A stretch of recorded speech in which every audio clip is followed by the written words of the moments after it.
Good morning. Hello everyone. This is Dr. Fatima Qureshi.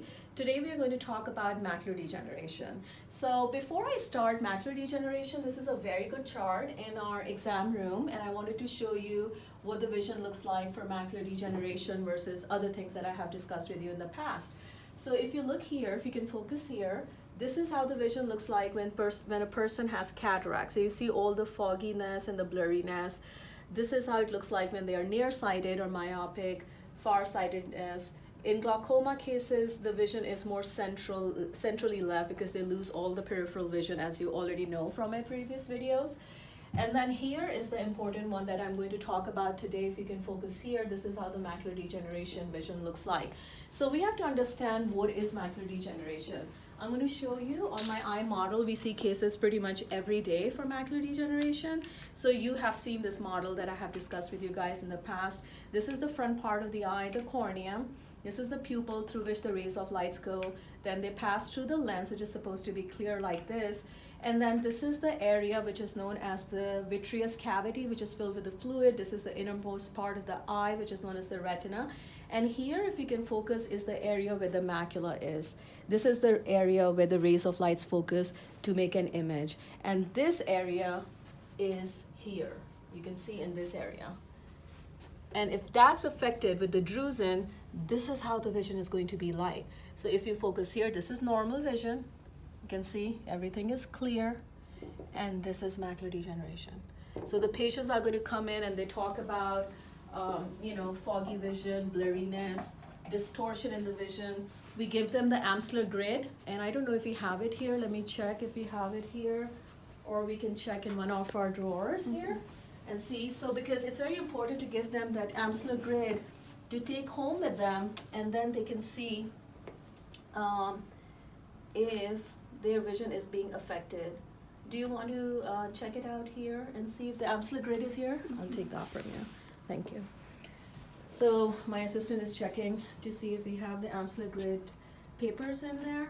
And basically it's like a squared paper. Perfect. So you see this is the squared paper, and I tell them to put it on their refrigerator. So let's see at a distance like this maybe. And then I tell them to cover one eye at a time. They have to focus on that black dot.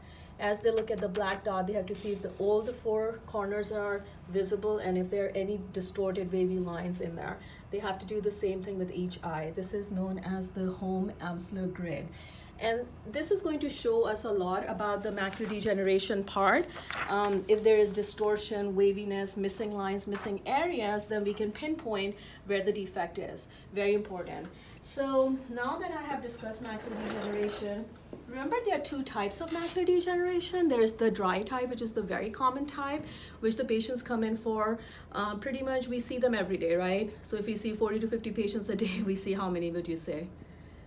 Out of those that has dry macular degeneration, I would say roughly at least half of them, that's true. Roughly. So they have like a lot of patients. Our clientele is mostly elderly patients, and this is age-related macular degeneration. We used to call it ARMD, but now we don't want to be labeling patients, I guess, for I don't know, humanitarian reasons. So they changed the criteria or the diagnosis, and we call it the macular degeneration instead of age-related.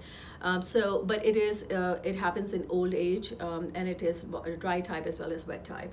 It's very common in white Caucasians, light skin, light hair, light eyes, and I recommend them to wear sunglasses with the UVA and UVB protection, because that's very important for macular degeneration.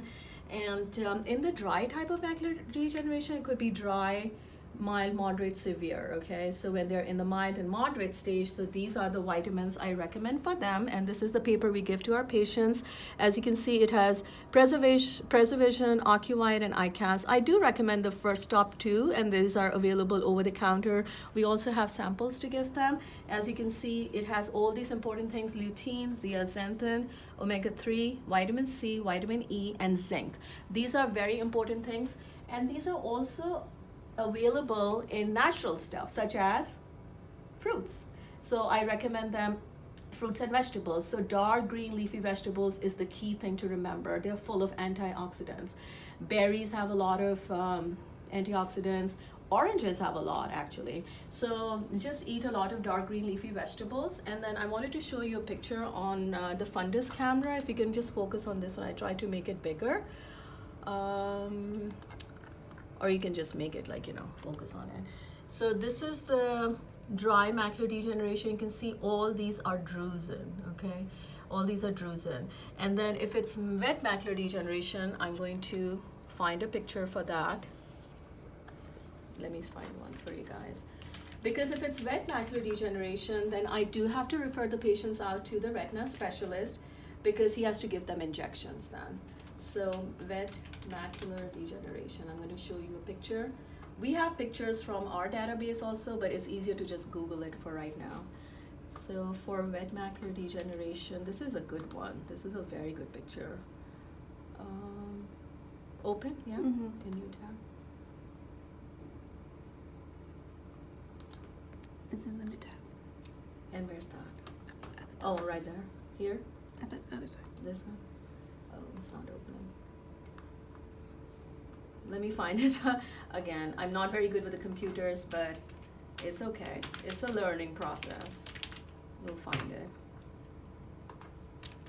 So for the wet macular degeneration, a lot of times when I send the patient to the retina specialist, they give them injections, which are known as Avastin injections. And they do help the patients a lot because I see them before and after the shot or the injections that the retina specialist gives them. There's a big difference in their vision, basically. So it's very important how to monitor them. So I'm just going to make this bigger. That's all I can do. I don't know how to make it bigger, but if you can bring it closer on this picture here, this one right there. This is wet macular degeneration. This is really bad actually. Now go to this one here. We can compare. This is dry. You see the difference? Dry, and this is wet. This is another good one right there. Normally we see them at this stage, at this level where this mouse is. Wet macular degeneration in this area. So it will be fluid filled, okay? And then the dry definitely does not look that bad. The vision is obviously worse with the wet macular degeneration than the dry. The dry is obviously much more common. Now I'm going to show you OCT with macular degeneration. And then you will understand all the testing that we do. Because a lot of my patients are asking me and wondering, why do we do OCT? Why do we do this? Why do we have to do injections? And these are good questions, but it's important to show them with the pictures, I guess. So this is, I'm going to show you again, if you can come closer and show them this picture here, this is a good one. This is what the OCT macular degeneration looks like. These are all the 9 layers of the retina, but if you look at this layer, right before the choroid, this is going to be the choroid, this is all the layers of retina. You see all this area is drusen. Go to this one, please. This is another good one. You see all these wavy areas of drusen? Lipid-filled cavity, in the drusen, fatty deposits. So this is all dry macular degeneration. And then the wet macular degeneration is going to be somewhat like this. You can come closer on this one, please. You see this is the fluid-filled cavity here, and then this one also right there. This one where the mouse is. When the injection is given, it looks very much like this eventually. So no, this is normal, and this is the wet macular degeneration. So this is about macular degeneration, and like I said, I always recommend this initially: UV protection, eating a lot of dark green leafy vegetables in their diet, and getting the eyes checked with a dilated fundus exam. We do OCT and then alternate that with the optos, which is the fundus photo. So everyone should start doing that. Any questions? Good? All right. You guys have a good day. Bye.